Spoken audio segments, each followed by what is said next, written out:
गारगोटी इथल्या सार्वजनिक बांधकाम विभागाच्या विश्रामधामचं विक्री प्रकरण तसंच मुद्रांक शुल्कची खोटी कागदपत्र करून शासनाची कोट्यवधी रुपयांची फसवणूक करणारे मुद्रांक अधिकारी आणि सहजिल्हा निबंधक बाबासाहेब वाघमोडे आणि दुय्यम निबंधक व्ही कुंभार यांच्या भ्रष्ट कारभाराची SIT मार्फत चौकशी व्हावी अशी मागणी माहिती अधिकार कार्यकर्ते महेश शिवदास यांनी पत्रकारांशी बोलताना केली।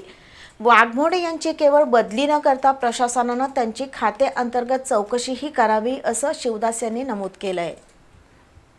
मुद्रांक अधिकारी बाबासाहेब वाघमोडे यांच्या कार्यपद्धतीबद्दल नागरिकांमधून अनेक तक्रारी येऊ लागल्या आहेत। अशावेळी जिल्हा प्रशासनानं गुरुवारी वाघमोडे यांची बदली करून महसूल विभागात त्यांची नियुक्ती केली। वाघमोडे यांनी गारगोटी इथल्या सार्वजनिक बांधकाम विभागाच्या विश्रामगृह विक्री प्रकरणात मोठा ढपला पाडलाय। तसंच विविध प्रकारच्या दस्त नोंदणीची खोटी कागदपत्र तयार करून शासनाची कोट्यवधी रुपयांची फसवणूक केली आहे असा आरोप महेश शिवदास यांनी पत्रकारांशी बोलताना केलाय। महसूल मंत्री नामदार चंद्रशेखर बावनकुळे यांच्याकडे तक्रार केल्यानंतर त्यांनी वाघमोडे कुंभार यांच्या कारभाराची चौकशी करण्यासाठी SIT स्थापन करण्याची घोषणा केली आहे, पण ती अजूनही अस्तित्वात आलेली नाही।